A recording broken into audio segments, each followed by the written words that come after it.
The Great Famine of 1315 by Callum Crawford.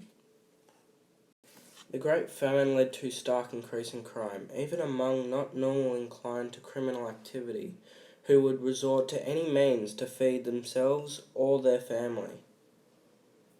The Great Famine would later have consequences on future events in the 14th century. For example, the Black Death, when an already weakened population would be struck again. In a society where the final result for all problems had been religion, and where Roman Catholicism was the only tolerated faith, no amount of prayer seemed effective against the causes of the famine, undermining the institutional authority of the Catholic Church.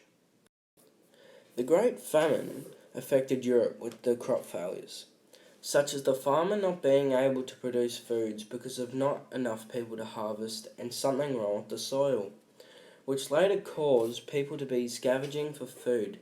This shows that they were tearing their own community apart, and people became very mad and vicious.